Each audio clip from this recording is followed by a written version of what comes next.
Kisah Roy Cicconnia jadi vokalis legendaris Boomerang.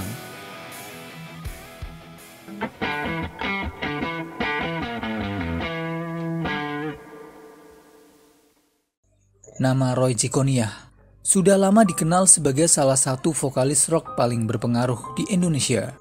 Suaranya yang khas, serak, kuat, dan penuh energi membuatnya mudah dikenali, bahkan hanya dari beberapa detik ia bernyanyi. Namun, perjalanan Roy mencapai posisi sebagai ikon musik rock tidak terjadi dalam semalam. Ini adalah kisah tentang kerja keras, keberanian mengambil keputusan, dan cinta sejati pada musik. Lahir dengan nama lengkap Roy Cicconnia Isoka Wurangian pada 8 November 1969.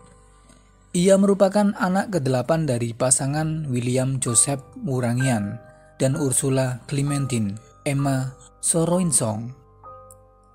Dari lingkungan keluarga yang sederhana dan penuh kehangatan, bakat seni Roy perlahan tumbuh dan membawanya menuju panggung-panggung besar yang selama ini ia impikan. Di balik karakter penampilannya yang garang, Roy adalah sosok keluarga yang hangat. Pada 3 September 2005, ia menikahi Priscilia Grace Tulelenan yang terus mendampinginya dalam suka dan duka perjalanan karir musiknya.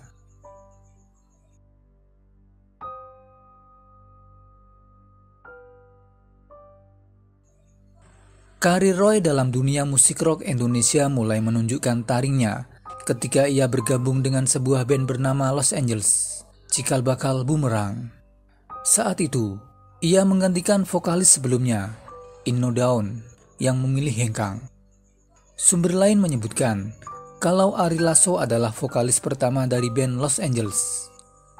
Dengan formasi baru, Los Angeles tampil semakin solid dan akhirnya berhasil menembus 10 besar festival rock Loxlebor, sebuah ajang yang sering menjadi batu loncatan bagi band-band rock papan atas. Penampilan penuh energi Roy dan kawan-kawan berhasil memikat Loxlebor. Dari sinilah babak baru dimulai. Los Angeles ditawari masuk dapur rekaman untuk menyiapkan album perdana mereka. Tak hanya itu, mereka juga dilibatkan dalam album kompilasi band-band terbaik festival rock se-Indonesia pada tahun 1993. Tonggak penting sebelum band itu berubah nama menjadi Boomerang.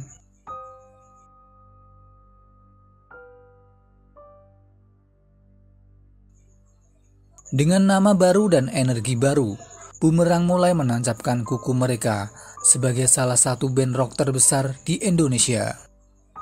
Roy menjadi pusat perhatian dengan gaya panggungnya yang ekspresif dan suara yang tak tertandingi.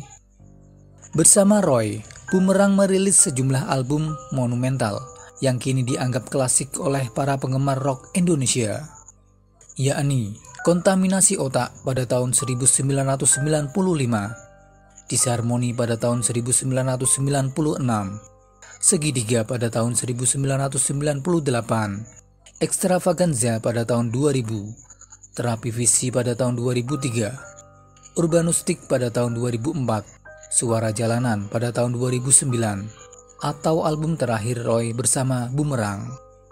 Total Roy terlibat dalam 8 album, sebuah perjalanan panjang yang mengokohkan statusnya sebagai vokalis legendaris.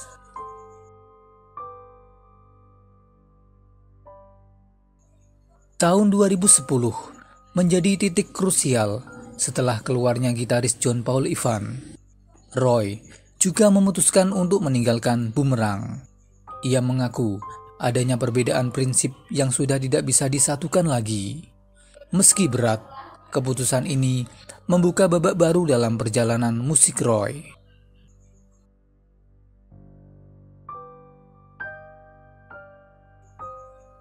Pada tahun 2011, Roy membentuk band barunya bernama Cicofok. Band ini bukan sekedar proyek sampingan, tetapi sebuah ruang baru bagi Roy untuk berkarya dengan penuh kebebasan.